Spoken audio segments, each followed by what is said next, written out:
afternoon and welcome to another adventure with Stuart and Andrew's Classic Motorcycles and Restoration Feed. What we're going to look at today, ladies and gentlemen, is fixing the rev counter and speedo for this little Kawasaki AR80. As you can see down here, the rev counter and speedo should attach here to these two holes. Where these two holes are, there should be two grommets which fasten in there, but we haven't got the grommets yet. But we have got some second-hand speedos which I'm going to have a look at now. Right, if you look at this Kawasaki, this is a different Kawasaki AR80, but this one has already got a set of gauges fastened to it. So this is the speedo here, and this is the rev counter, and this is the bracket which we're going to repair and fit on the other one that hasn't got the gauges. Rev counter. Right, as you can see from this is a second-hand speedo and rev counter that's come off an old bike. As you can see, it's a bit tatty, but on this episode we're going to take it apart and show you how we can refurbish this gauge. This is the similar to the one that will be fitting on the other one. So as you can see, it's very rusty and both of the perspex or glass bezels are broken. So first of all, we're going to remove the bracket from the back of the gauge. If we can get the right size spanner, an 8mm spanner, we're going to take this bracket off.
Unfortunately, the complete stud and nut is spinning, so what we're going to have to do, we're going to have to try and captivate the stud, which will allow us to remove the okay.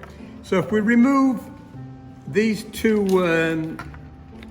8mm nuts off the back here, off this gauge block, like so, put to one side, which we may need them later, but ideally we'll be using all new nuts and bolts. There's a little rubber grommet which comes off here, which also needs replacing if we can get some. Then this bracket should release the rev counter like so. So that's the bare bracket, which will need blasting and painting, which we'll do later. But as you can see, it's very rusty, so we'll blast and paint that later. We'll just put that to one side.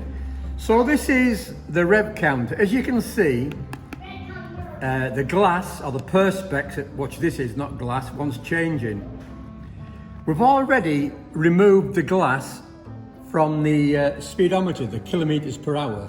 We've taken the rubber sealing piece off, which in turn shows you this cheap bit of plastic that was the bezel. We will replace this with some new ones. We'll get some cut, which will be new clear ones, which will make that a lot better. If you can see that, it's a very clear gauge, but it's actually the cover which is dirty and opaque, so you can't see through it. So once we put a new one on, it'll be like new. So that's the speedometer with the glass removed, which we will put a new glass on later. This is the rev counter, which we're going to try and take. We'll take this rubber seal off first. Careful not to damage it, because if we can't get a new one, we'll have to get some made, and we'll use this as a sample to make new ones with. So we'll put that to one side. So we'll need two new ones of those later. And this is the rev counter, which we're going to remove. So if we get a small screwdriver, We'll put some penetrating oil, some WD-40 round the rim first, and let it soak in a little bit, which just may free the rubber off a little bit so we don't damage anything. So we'll let that soak for a couple of minutes first. So what we'll do, we'll just gently pry this rubber away from the housing. Just a little bit at a time, careful not to break anything, because they're only very delicate. So we just turn the gauge around and gently pry it away. Careful not to damage anything, because it's easily damaged. So we'll just carefully pry it away a little bit.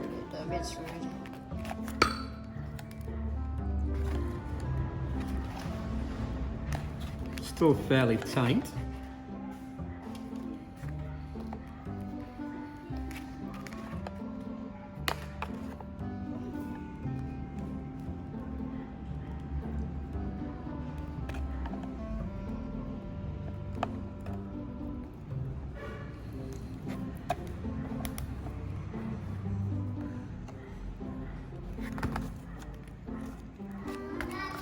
Yes. I thought you were the chief mechanic today. You're not helping Daddy today.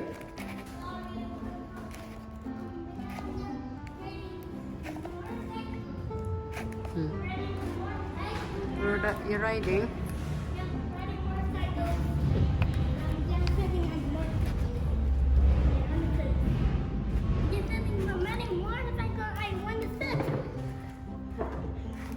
Daddy, Yeah. how long will it be this one? Huh? You can. There we go. There we go. There we go. There we go. It's just a matter of being gentle so you don't break anything really. It's really easy to go gung-ho into these things and break something. So just slowly, a little bit at a time, prising away gently so we can get this cover off. Get that cover off? Yeah, we're going to remove this cover so we can make it look better. Yeah. There we go. There we go. There we go, and we have it. It's coming. It's coming. Oh, there you go, Daddy. And there we have it. That is the broken old cover removed. There. And that is the housing, which we'll clean up. It's been glued on, I think, in a previous life. But we'll clean it up best we can. If we can't get a new one, we'll have to reuse it. So we'll put that one to one side. As you can see,